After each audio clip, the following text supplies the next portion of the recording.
right, guys. Hi, everyone. Thank you so much for joining us. Yes, the second series, or second edition, rather. It's so fantastic to have you all here. Thank you so much to the Flock Knowledge webinar series on how to host a virtual event, round 2. So yes, let us know where you're joining us from today. So happy to have you all here today. Hope you are wrapped up nice and warm if you're joining us from South Africa, specifically in Johannesburg. So I know that if you're wearing your pajamas and you have your blankets wrapped around you, it's fantastic. So glad that you guys are here with us today. Really have an exciting speaker lined up for you today. Her name is Andy Golding. She is the co-founder of Still Human, and she's going to be talking about the human experience and moments that matter, and also giving us some tips on how to present as speakers and a few little hints on how to host a virtual event. So we're going to start with introducing the Flock team. We've got the guys in the background just engaging with you on chats. Please do engage with us as much as possible. We'll be going through some housekeeping, a short presentation of the actual presentation, and then we will invite Andy up on stage. So give us a wave, give us a clap, maybe in one emoji if you can tell me how are you feeling about going into level 3 lockdown if you're in South Africa. As you know, we're going into level 3 lockdown next week. In one emoji, let me know how you're feeling about that. All right, we've got some people saying thankful. All right, thank you so much, guys. Keep engaging, keep engaging. Cool, so I'm going to introduce the guys behind the scenes as well. We've also got Happiness Michaela managing chats and just engaging with you, so please feel free to chat to us all and ask questions. All right.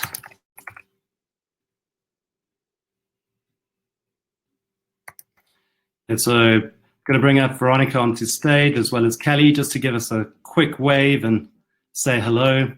If you have worked with us at Flock, you'll know Kelly and Veronica from some conversations most likely.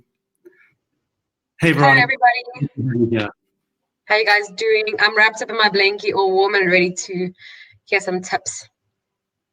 Yes, awesome. And then Veronica will be announcing the winner at the end. Remember, we're running a competition. Hey there, Kelly. Hi, Mike. Hi, Veronica. Hello, everyone. Hi, Great Kelly. to be back again for round 2. We certainly had a great response after our round 1 first webinar. And yeah, I'm excited to see the content we have for you guys today. Awesome. Yeah, we've got some tips. Yeah, so really, guys, please engage with us. It's awesome to have you here, as mentioned. So I'm going to be going through the presentation very quickly, and then yeah, we'll bring Veronica and Kelly back on stage during the webinar. So thank you so much for joining us. Great. Cool. Now, see you guys later. Everybody. Awesome. Also, just going to bring up the presentation and we'll get straight into the swing of things. So if you joined us last week, we had Steve Pinto from New Reality talk about virtual reality and augmented reality. It was a great session. We got some great feedback from that, and thank you for giving us those comments. We're really trying to improve on these webinar series. We're looking at hosting them twice a month until the end of June. If you want them to extend, maybe we'll look at having them once a month. And remember, we're giving away prizes as well, so stay tuned to that. And we're bringing new guest speakers on every single webinar. So for today, we've got Andy Golding talking about the human experience and moments that matter. I think it's so vital in this world where we feel connected yet disconnected through technology. And Andy Golding is really an expert in this field, a good friend of mine, and she really knows her stuff. So she has really spoken at many conferences, spoken to many corporate companies as well, just in terms of how to still maintain that human connection, which is vital in these times. So a little bit of housekeeping, some notes to bear in mind, please. We'll be having an opportunity for the Q&A with each speaker. So Andy will be available for some questions at the end of her presentation. If there's some questions you want to ask in the meantime and the Flock team are able to answer them, you can ask at the bottom of your toolbar. So at the bottom of your toolbar, you'll see Ask a Question. Please engage with us there if you want to ask questions, and the team will answer them. Otherwise, we'll ask Andy. If you look to this side over there, you've got the chat box. You guys have really been engaging. I've seen some people from Cape Town. Welcome, Cape Town. Tell us how the weather is in Cape Town. Is it as cold as Joburg? See you guys in Pretoria as well. See Lisbon. We've got some international guests as well. I'm sure it's nice and sunny in Lisbon now, so really amazing. So Ernest says it's freezing in Cape Town. Sorry, Ernest, we're feeling the same way. So yeah, definitely wrap up nice and warm. Hopefully the content and the presentation keeps you nice and warm as well. Right, then we are also running a competition. There's 2 competitions today. One is that if you have already completed the survey prior to joining us, that will be announced, and you'll be announced, or the winner will be announced at the end, and it's towards the most engaging person as well. So please engage with us, chat, ask questions. We really want to get that feedback and engagement, and engage with us on some live polls as well. So the competitions we're running is one for a spa voucher worth 1,000 Rand. And thank you to Blue Water Bay Spa in Port Elizabeth. Thanks to Nick for contributing towards that prize, as well as a 500 Rand donation to a charity of your choice. And then a book sponsored by Andy Golding. So written by Andy Golding and her co-founder. So it's a fantastic book, a great prize. And then we've got another prize worth 10,000 Rand of Flock software. That's going to be a survey that we need you to complete at the end of this. We're going to post the link in this webinar, and then we're also going to send that out via email. And that winner will be announced during the course of next week. So well done to Kim Curran from Current Events, winning that prize on our previous webinar. All right, thank you so much, guys. So here are the prizes up for grabs. And another prize we're also excited about is we're going to be talking in the next few weeks about virtual event catering. So we're partnering up with All About Food. That's Sean from All About Food, and he's doing a great charity drive for people in need of food. So we're going to be running some competitions throughout this webinar as well. So he's got a 500 Rand food voucher, as well as a charity to provide them with some great vegetables and meals. All right, quickly, let's do a quick poll. So if you look at the bottom of your screen, you shall see a poll. There's some poll questions. We'll go to the first one. So you'll see a question. What's the strangest thing you did while attending a meeting online? So did you wear pajamas? You cooked lunch and dinner? I know with kids and everything at home, you need to multitask. Brushed your teeth. Hopefully you did not have your TV camera or your webcam on. You watch Netflix, and then some others, but your lips are sealed. I'm not going to ask you about those. Okay, so it looks like it's a 50-50 split between wearing pajamas and cooking your lunch and dinner. Okay, that's great. And there's a few that say other, but your lips are sealed. All right, then let's go on to our next poll. Just finding out, why did you decide to attend this event? Okay, so a majority of you saying you want to learn new things. That's fantastic. So that's our hope and goal for this webinar series, is that you learn as much as possible. And please give us feedback of things that you'd like to see. In our next webinar, we're going to be going into a green screen studio. We're going to be bringing really awesome effects into that as well. So on the 10th of June, stick around for that. We're going to be hosting the other Michael Jackson. For those of you in the eventing and conferencing industry, you know him as a great master of ceremonies, hosting over 4,000 events to date. Right, so we'll carry on. In terms of a global survey that was done by the Event Manager blog, just in terms of COVID-19 and how it has affected event organizers. This was a survey done on 2,000 event organizers. You can see close to 90% of business has been affected. So we've really tried to adapt, and over the past few weeks, it's been amazing to see the adaptations and inventions and just innovations that have come out from the industry. So essentially, we're also looking at, have you ever been involved in the process of planning a virtual event? 64% saying no, but they are ready to learn. And would love that feedback from you as well to see how many of you have actually hosted a virtual event.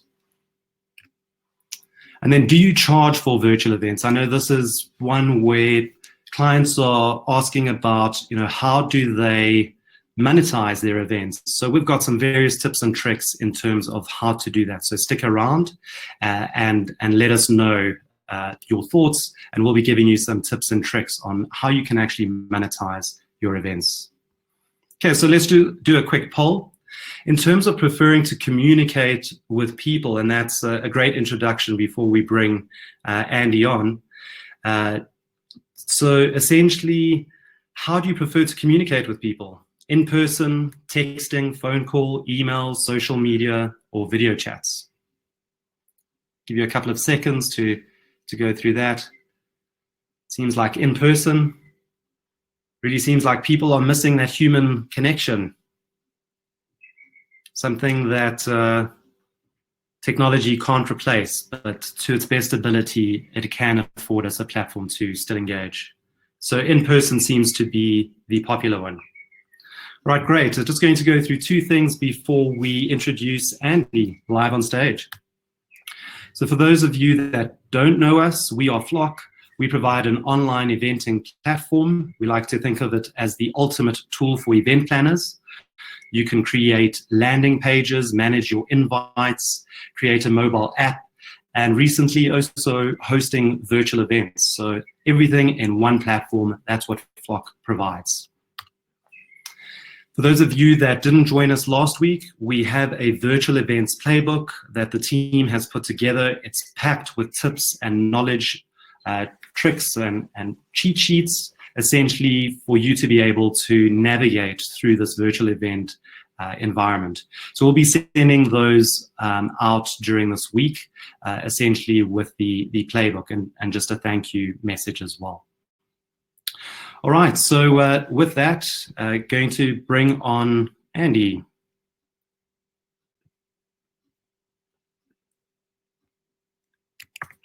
Okay, as we bring her on.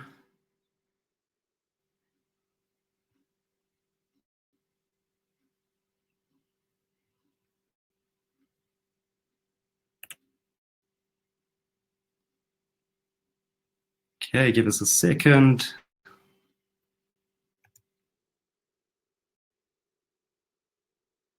Okay, give us a round of applause, everyone. If you can, in your chat box, please give us a round of applause, emojis. Let's see those emojis go.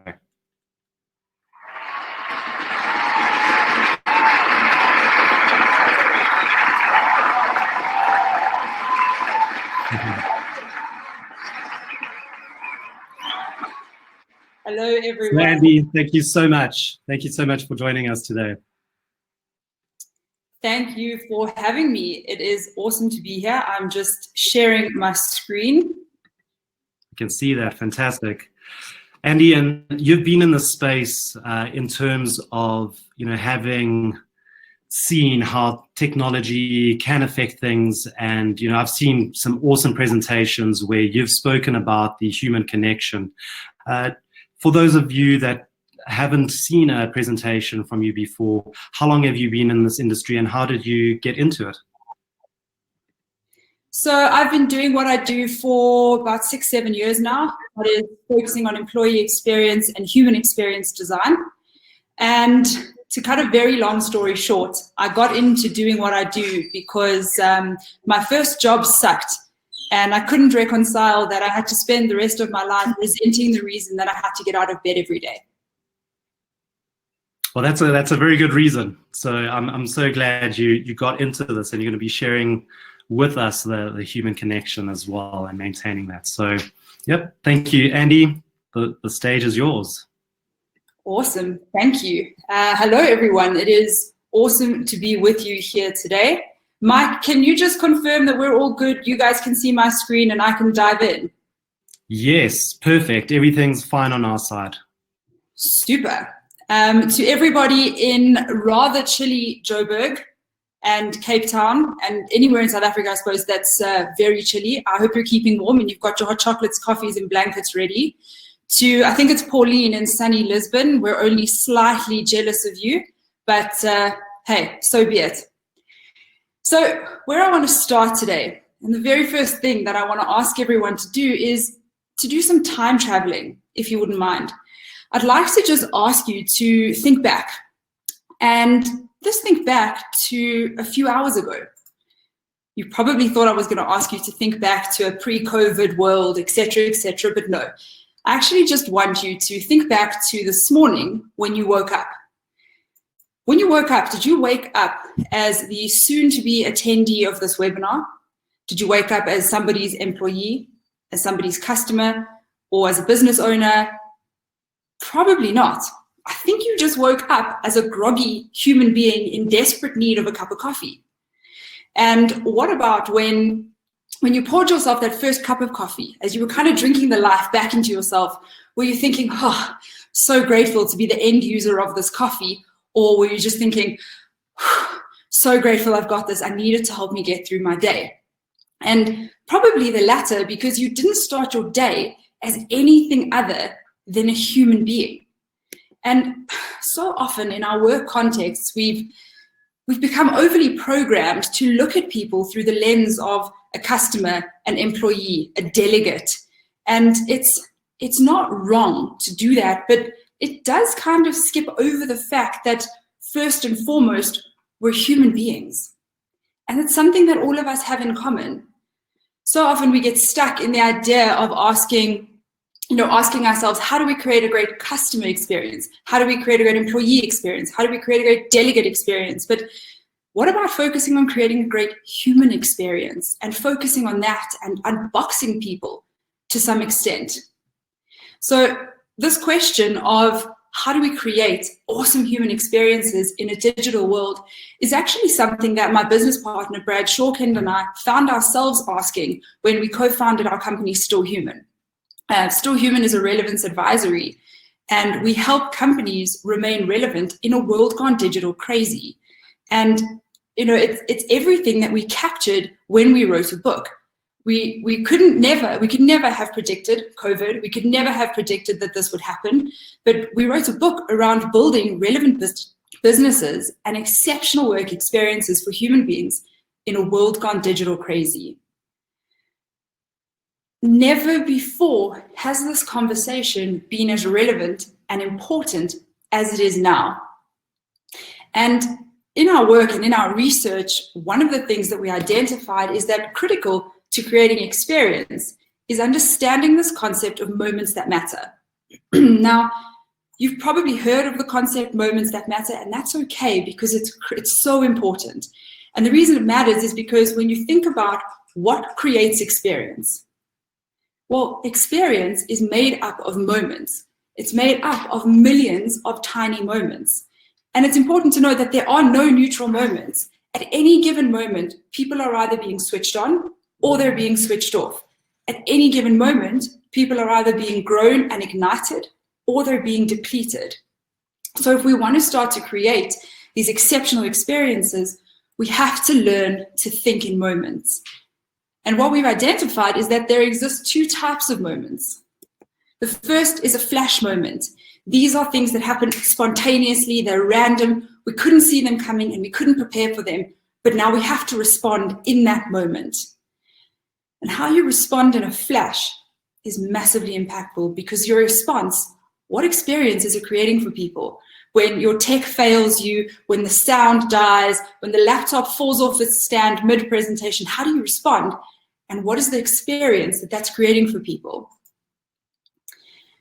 The second type of moment is runway moments.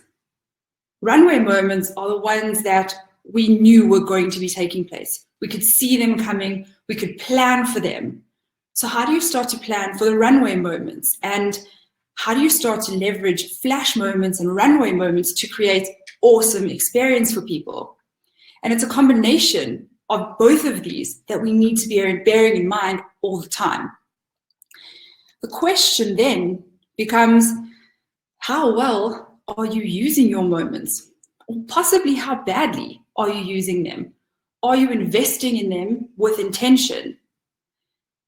Because in this digital world, we have to learn, if we're trying to create exceptional experiences for human beings, we have to learn to think in moments. And sure, you might be sitting there going, yeah, but everything's changed, everything's different now, it's so hard, we have to relearn everything and unlearn a whole bunch, and things just aren't the same anymore. And no, they're not. In a lot of ways, it's kind of like somebody's pushed this button. And I like to think of this in the context of what we could call the Great Reset. It's almost like everything that was on the table has been wiped off, and we've got this opportunity, this fascinating opportunity to start from a clean slate. We get to build new, better, more meaningful, more empathetic, more human ways of engaging, ways of working, ways of creating experiences for people. It's unprecedented, and it's an unbelievable opportunity. And it's like if you're feeling a little bit hard done by and a little bit frustrated, and we are allowed to mourn for everything that's been changed and lost and uprooted and upended at the moment. But we need to be cautious of getting stuck. And you want to be cautious of getting stuck in the old mindset, because just because we used to do things in a certain way doesn't mean that there's not possibly a newer, better way to do them. And it's at this point that I'd like to introduce you to Ralph. Now, I know Veronica did check the list for me, and I've had a look at the names coming up and down here, so I don't think there are any Ralphs here. But if your name is Ralph, no offense, please just don't take offense to this. But basically, I was at an innovation conference a couple of years back, and at a tea break, I got chatting to a guy whose name is Ralph. And Ralph said to me, my business is undisruptible. I am untouchable. And that jarred me, because it got me thinking, how can somebody be so closed-minded? And our conversation unfolded, and it became clear that he was probably the most closed off to new thinking individual that I had ever met. And it frustrated me a lot. So I went back to the office and I ranted at Brad. I said, you'll never understand this guy that I just met. And this was obviously back in the days where we could still go to an office. But Brad and I had a conversation, and we realized that we would probably be encountering guys like Ralph a lot in our world, and we'd be coming across people like Ralph on our journey. So we decided to do the really mature thing, and we memed him. And we decided to turn Ralph into the villain who we bring everywhere, because Ralph also conveniently stands for refusing to allow learning and progress to happen. Now, at this point in time, you have to stop and think, might I be being Ralph? Where might you be refusing to allow the learning and the progress to happen? Because Ralph's the guy you don't want to be. Don't be Ralph, especially not at this juncture that we find ourselves. And I agree, Bianca, we've all definitely met a Ralph or two before. The reality is that our previous experience, it's a gift. It's not a directive. So just because we've always done things in a certain way doesn't mean that we have to keep doing them that way, or that there's not possibly a better way to do them. And the opportunity that the Great Reset gives us is to reflect on what are the things that were working so well that we want to keep, but where are the things that weren't really working and where we want to design new, fresh, and create these. We've got a blank slate to work from. So how do we start to think about designing these new and impactful human experiences in a digital world? And I could stand here and say to you, yeah, you know, there's an important conversation to have about the speakers should stand, and they should have a good background, and they should have good lighting rather. But I think that there's so much more value in having a look at a broader range of the critical components of what we know creates awesome human experience. And because we only have 20 minutes today, I'm going to cover 3. The first thing that I want to look at is this idea of being tuned in and adjusting to suit. You've probably heard the saying, meet people where they're at, or meet people at their point of need. How? How do you constantly stay abreast of what's relevant, what's important, and what's meaningful to your people or your audience? You do that by being switched on, tuned in, and adjusting to suit all the time. The digital landscape is constantly shifting. People's preferences and digital agility is also constantly shifting. So what are the tools, the tips, the tricks, and the platforms that you can leverage to smartly create these moments of experience? Here's an example of that.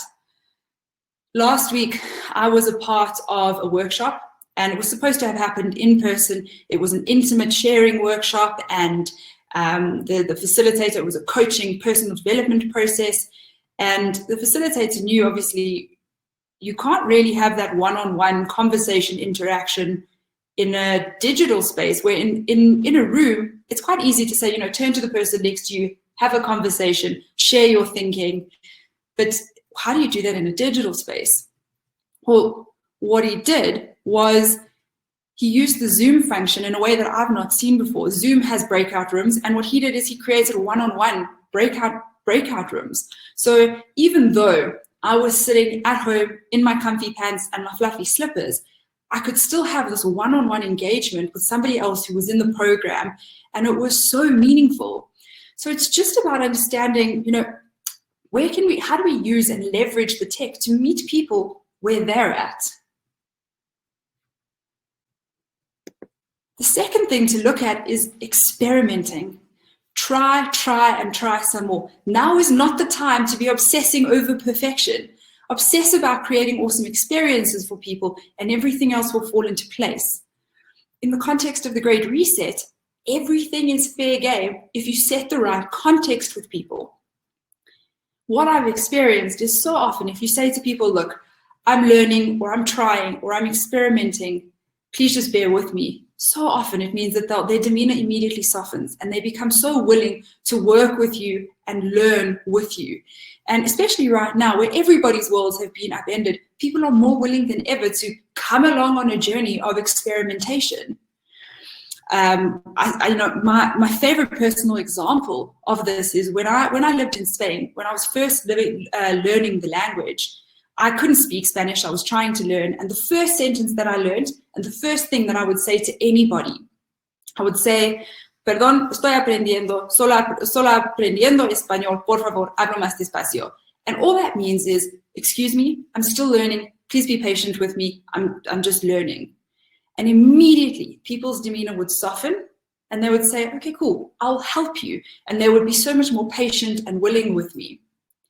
And we've seen this in a work context over this time, where we were supposed to have a brainstorm with a client about a leadership development program that we were running, or that we're building for them.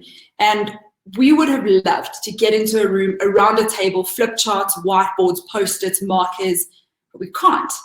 And so we did some research, and we found a software platform called Mural, M-U-R-A-L. And we said to them, we've not used this before, but it looks like it could work quite well for what we're trying to achieve. Do you want to play with us? Come play.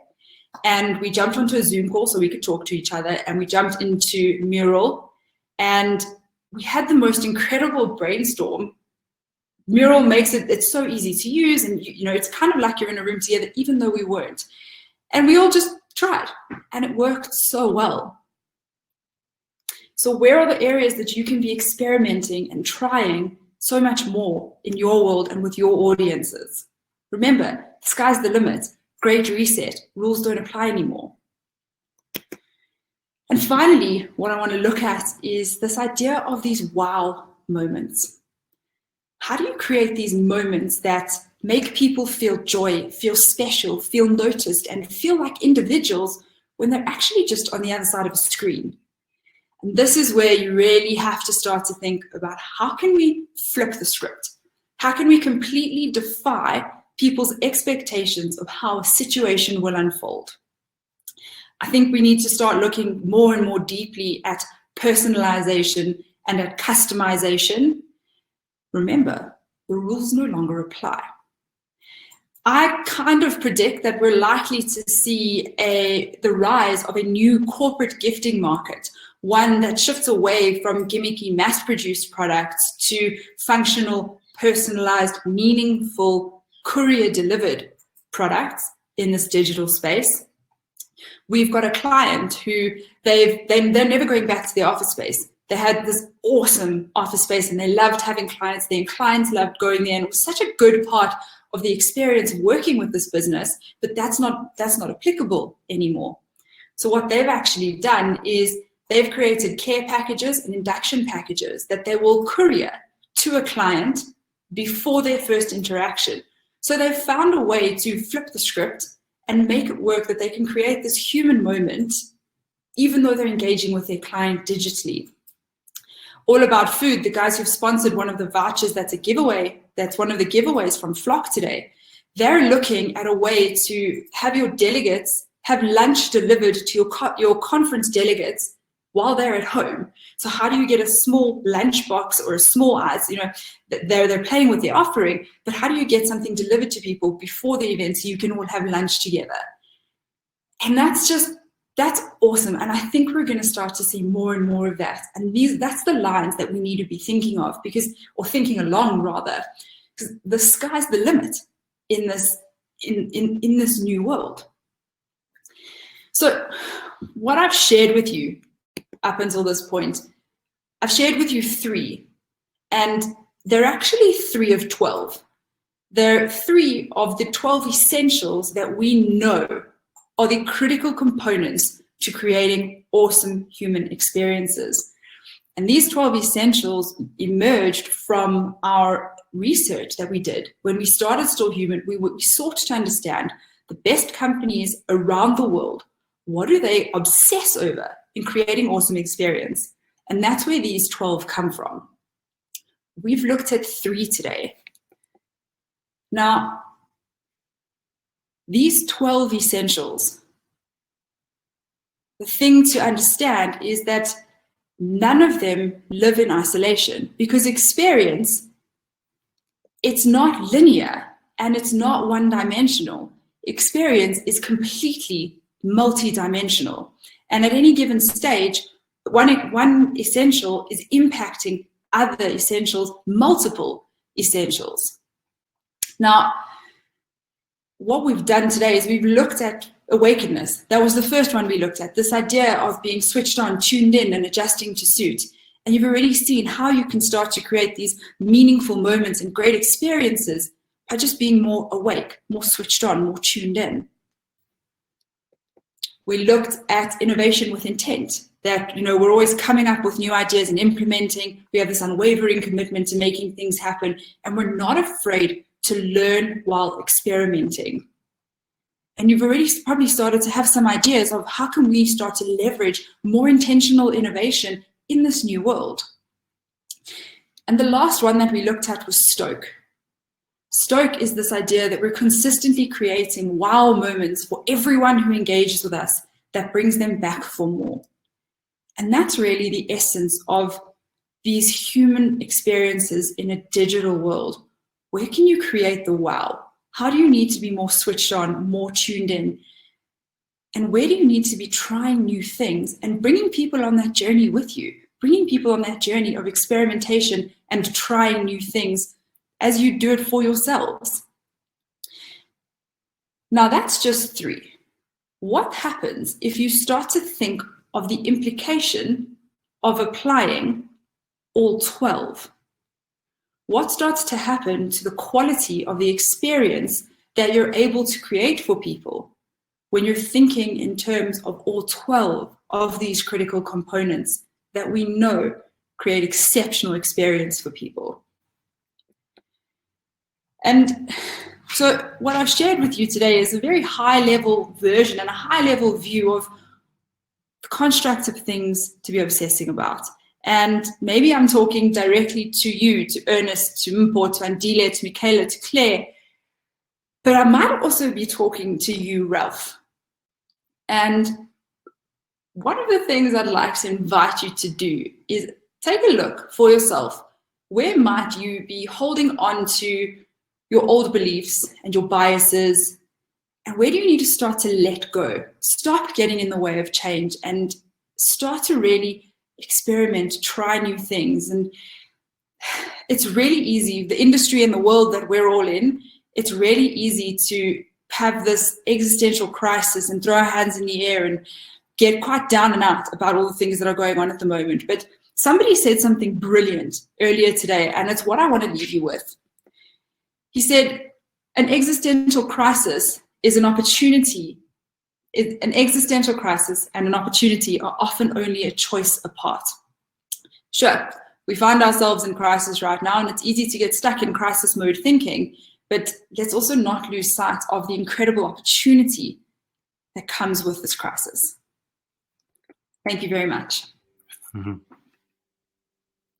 Thank you so much, Andy. That was fantastic. Guys, give a big round of applause in the chat box. So please, let's show some love for Andy. Any hearts, clapping hands?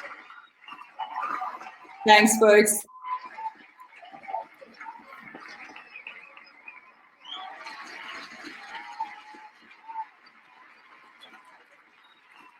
So, Andy, thank you so much for that. I think the audience really just engaged with the content that you had put through. So, really do appreciate that. How have you seen events recently just adapt in terms of still maintaining that human connection in your experience? I know you shared a really great example with the Zoom meeting room where that's that one-on-one connection, which is really great. What else have you seen that has helped? I think one of the things that I've seen that's really meaningful is so often when somebody gets up to do a talk, a keynote, it's in a face-to-face situation. That person is standing up, giving a talk, and it's kind of one directional. What I've seen a lot of people start to do is really bring the audience in.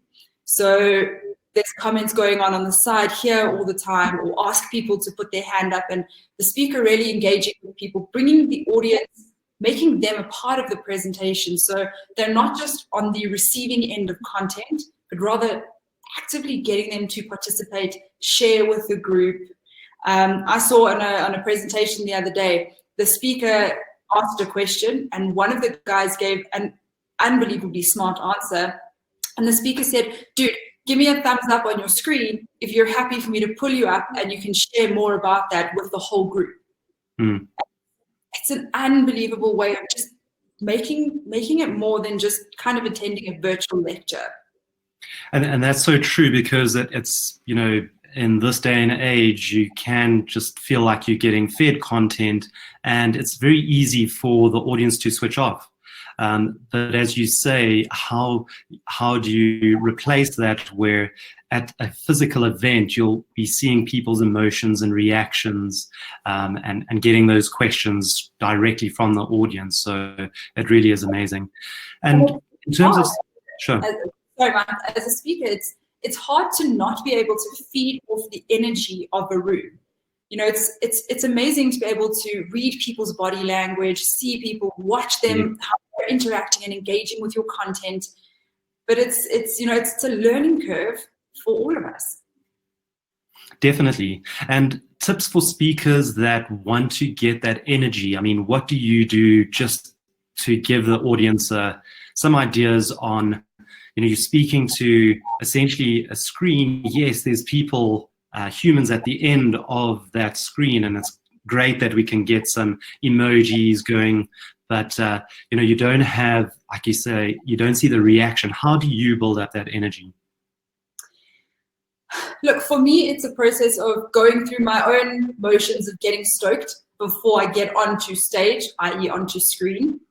I have to stand and do these things. I can't sit while I do this because it's just an entirely different energy when you're standing. I think I'm lucky in a lot of ways that I've done a bit of radio, so I'm kind of used to knowing that you're speaking to a lot of people, but not being able to see any of them. And for me, it's massively distracting to see my own video while I'm talking, because never in a real world situation do I see myself while I'm speaking. So I actually move that off the screen completely. I try and remove everything from the screen that could possibly distract me. Yeah, it's just laser focus and Sure. great. And I'm sure the coffee helps with that laser focus. Absolutely. And any last sort of parting comments, just for the audience, in terms of just staying positive during this time? I know it comes in a different phase where, it's initial shock, and then acceptance, and as you say, there's a bit of mourning, and then adapting. And as event organizers, everyone in this space are just really resilient and quick to adapt. There's comments, from Mpo and others saying you're only as good as your last event, so it's always keeping you on your toes. But, just some inspirational words from Andy. Sure, way to put me on the spot. I think for me, the thing that's getting me through all of this is, we're all riding the roller coaster. We're all riding this roller coaster of some days are great, some days are not at all great. But the thing that's getting me through this is, first of all, I make it okay to switch off the future every now and then. Sometimes you have to turn off the future just to get through today. And that's not to say to lose your future focus or to stop thinking about what's coming, but you have to just sometimes stop, pause, and actually take care of the human being that is you. Sometimes you need to not be near a screen for a day because we're all stressed and we're all freaked out about the long-term implications for this and what it means for our businesses, etc. But you can't innovate, and you can't create wow moments, and you can't be in the state of awakeness when you personally are in a state of empty.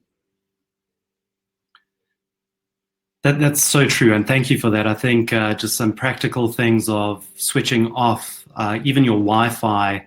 If you're able to sit outside, if you do have a small space, light a fire, and literally just maybe for one evening switch off all the lights in your house and use candles and switch off the Wi-Fi. So that's fantastic. Thank you for that. One last question. This comes from Andile. Andile, hi. Hi, Andile at Momentum. Hope you're doing great. He's asking, there are so many of these platforms available in Zoom, or available now rather. There's Zoom, there's Teams, and so many others. He's asking, are we moving towards a platform agnostic event platform yet?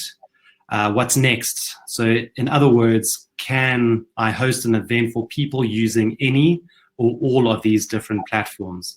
I know that's maybe a technical question, but in your thoughts, what do you think? Are we combining a multitude of platforms, or are we moving towards one, do you think? I'm not really sure, to be honest. But what we have seen is, we've worked on a couple of different platforms now. We've done Crowdcast, Zoom, Teams. There are platforms. I think whichever platform you decide to use, consider your audience's experience first and foremost. So Teams is possibly my least favorite, if I'm honest. Crowdcast, definitely my favorite. But it's, on a lot of them, when you go live, you can go live to YouTube as well. So you can, people who aren't in the room or your Zoom room is full, you can catch it on YouTube. But towards the technical specifications, Mike, I'm going to bounce that one right back to you to answer. Cool. And I know you enjoy tennis and a good game of frisbee as well. So I'll catch that frisbee. Yes. So I think there is, depending on the nature of the event, so what objective are you trying to achieve? Not one tool is going to solve that whole problem, or reach that objective rather. So it's really understanding with someone that's been in the space and navigating through these times to say, well, what is the objective that you're trying to get to? How do you want to engage your audience? And then there's a multitude of platforms, which we'll go through shortly as well to showcase. But in a short answer is to understand, I don't think there's going to be one tool that solves every problem. I think you have to use a multitude dependent on the nature of the event. Awesome. Andy, thank you so much. It's been really fantastic having you. Thank you for having me. Really, really great. So one more time, if there's some clapping and applause emojis. Thank you so much. It's been amazing having you, Andy. Thank you so much. Thank you. All right. Right, guys, so essentially we're going to just go through a couple of slides, give you some tips and hints, and then I'm going to bring Kelly up onto stage shortly. Kelly is from the Flock team. So if we're looking at the types of events that you can host virtually, I mean, these are anything from webinars, music events. We're seeing a lot of music events. One happened a month ago called Dreamcast, and there's something happening this Saturday with an international artist. So I'm sure it'll be in the social media very soon. So you can host music events, you can host learning workshops, conferences. We did an event last week for about 800 veterinarians where everyone was networking with each other at these virtual tables. There was a main stage that they could engage the speakers with. So the possibilities are endless.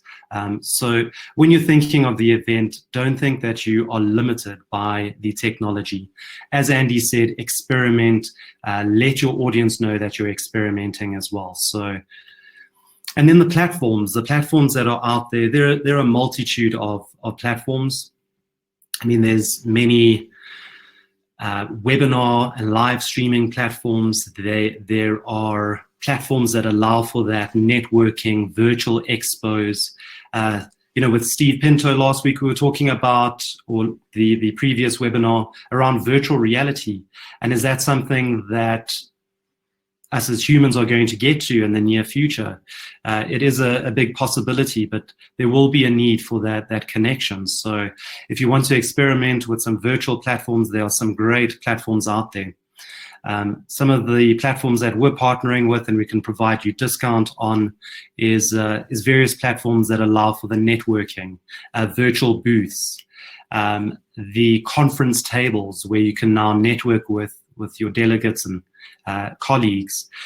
We had seen with these veterinarians, they were networking and chatting to colleagues that they hadn't seen since varsity days. So, 20 years ago, they had seen these people, and it was amazing to have them connect, which was fantastic. And then the virtual environments, you don't need to have a headset for some of these. Essentially, you'd be able to run this from your laptop, which is amazing. So it just gives another experience where you could have an exhibition or an auditorium with various content and speakers. So the possibilities are endless, essentially.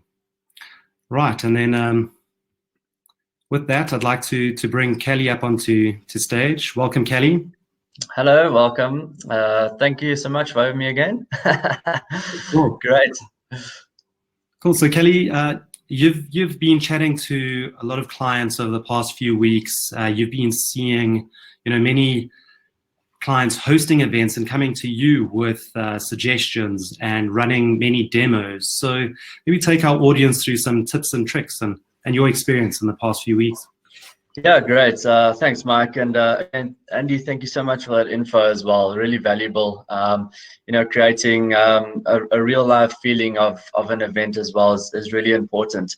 We've been having a lot of conversations with people that are hosting their own events, people that are hosting events for other people. And at the end of the day, I think there's still a couple of people out there that think that it's going to be a physical event that they're throwing, and it's really not. And it's we're using a couple of components now and different tools to facilitate an online experience. And it's really a combination of those that allows us to create the virtual experience. So with that, changing exactly like we're having this series, changing a mindset on how we're going to go about doing that, and creating maybe not what would have been the physical event is now going to be the virtual event.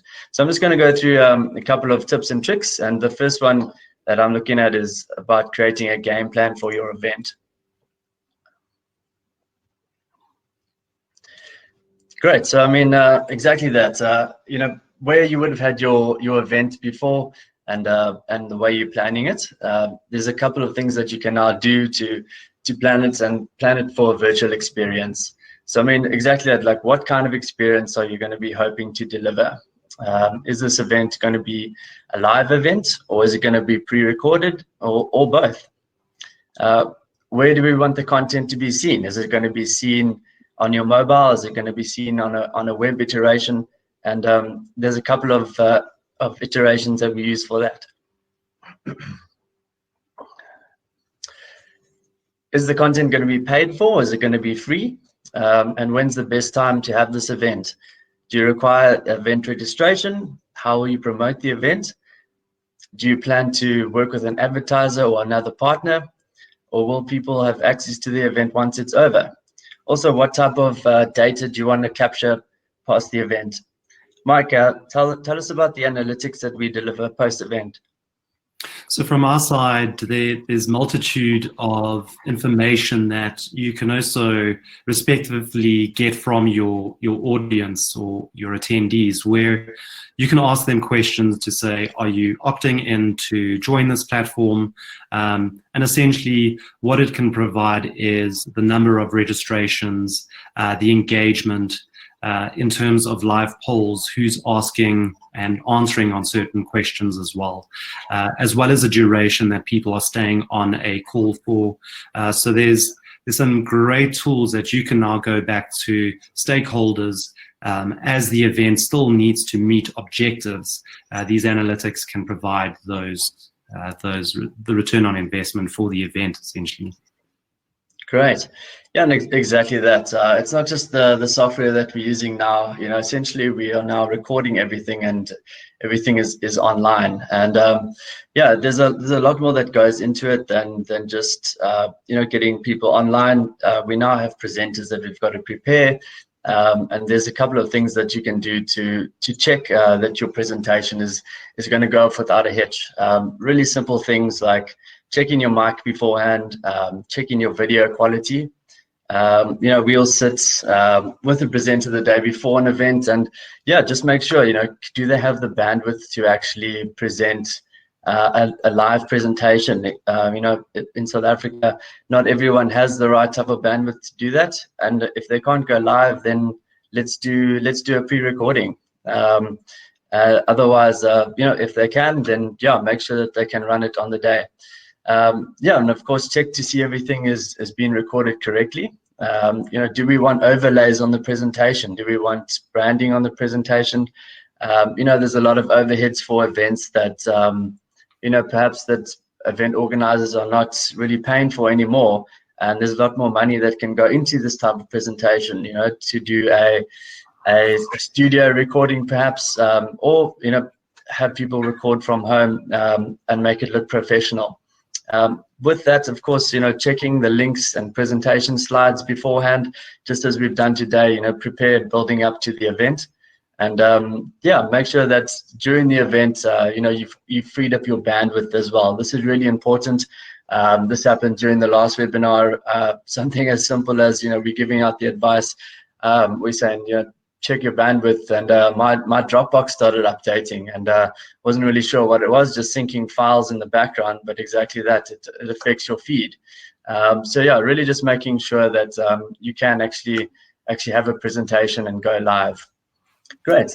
Yeah, beyond that, of course, there's a couple of things that that you'd really have for any event, but you know, now that we're viewing everything through a screen and a laptop, yeah, exactly as we've seen with the slides today, just making sure very simple things that, you know, you've got the right polished presentation in terms of, you know, the color and fonts that you're using, you know, providing captions and visuals, as well as audio and video where possible, you know, just to keep it interesting. You know, if you've got a panel of experts, then, you know, let's make it a diverse range of voices and, you know, hear what different people have to say. Great. Cool. That's the tips for this week. Awesome. Thank you very much for that, Katie. And as mentioned, yes, Ernest will be sharing the virtual playbook with everyone attending this event.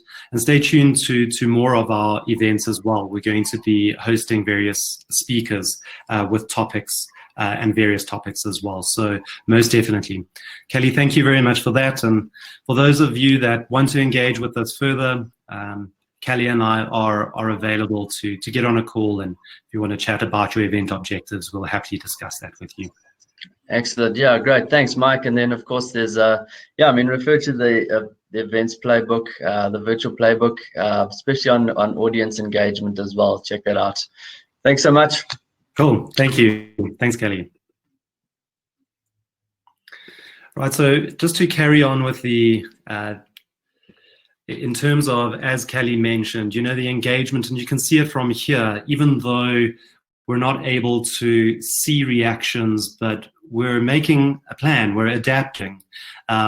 We attended an event in a fully virtual reality environment where you could hear the audience, but the way that the audience could engage with the speaker was through emojis. And you would see through the avatars that these emojis were, popping out of these avatars. So yes, it's not the same thing, but there's a way to adapt. So really, in terms of whatever platform you're using, really try to get that engagement. Make sure that the audience does feel like they're part of the event experience, because that's a big thing about events. It's the way that you make people feel at the end of the event.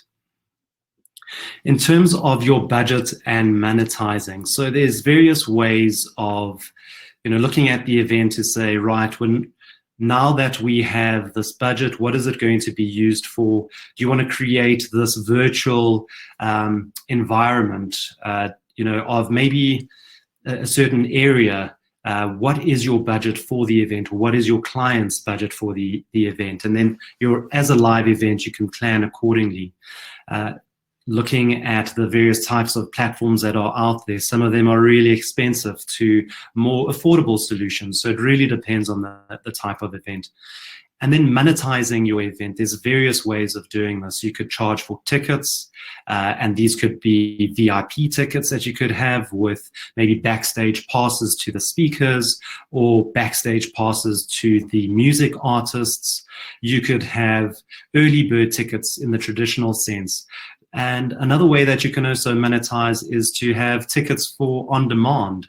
So if you're looking at the audience that can't be there, but you want them to see the content and they want to see the content, they could pay for that recording, essentially. I really believe that we will go back into a space of, I'm sure you've heard the term of hybrid events. We're going to have people at a physical venue, and it might be a smaller audience, but then you're going to still have this virtual or online component going forward. It is definitely going to be part of the event experience where you're going to have this reach to a global audience that you've never had before. You're going to be able to have speakers that may necessarily not have been able to travel to your event. You're going to see events evolve so quickly. And I really believe that we will have this hybrid approach and we'll have an online component to it. So think of ways that you can charge for events physically, but still have those people join online. And you could charge for that content as well. There's ways that sponsors can now get value add.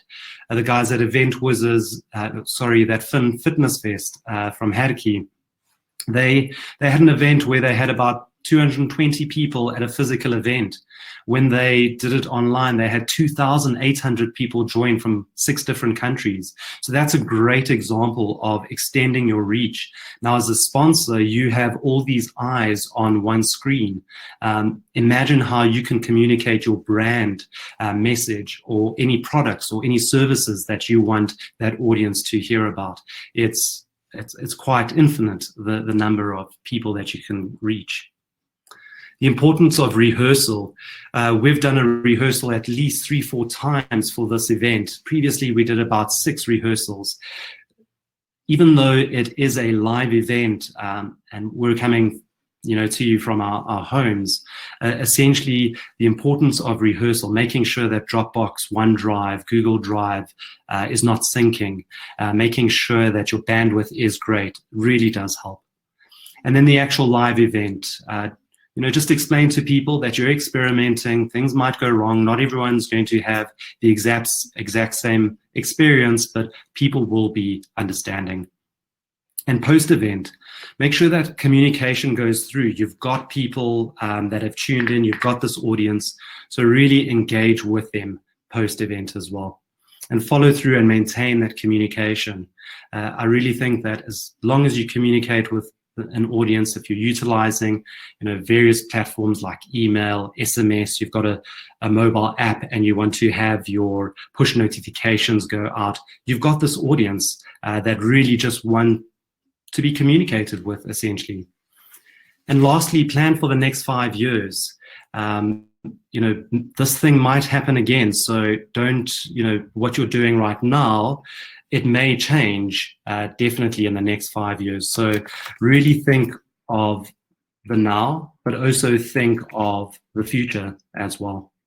And with that, I'd like to say thank you very much for your time. We're going to invite Veronica on stage. She's going to announce the winner.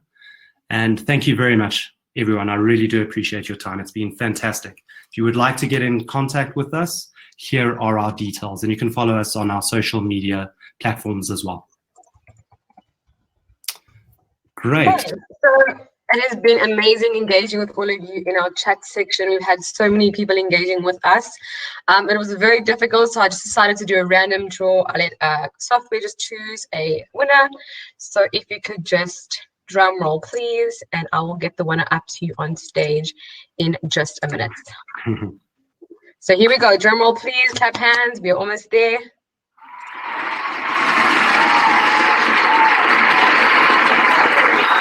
Wow. Irene Okay, Costa, congratulations, Irene congratulations. Costa. Are you online still? Give us a thumbs up. Is Irene there? Yes, she is. Congratulations, Yay, Irene. You've won yourself a congratulations. 1,000 Rand spa voucher, as well as a 500 Rand donation to the charity of your choice, and an awesome copy of Andy's book, From Still Human. So guys, thank you. We'll be sending out information, the virtual events playbook. Once we've wrapped up the editing and that, we'll be sending this out. So thank you very much. Stay tuned for the next one happening on the 10th of June. Thank you very much and stay safe. See you guys soon. Thank you. Thank you, everybody. Bye. Keep warm. Bye. Bye.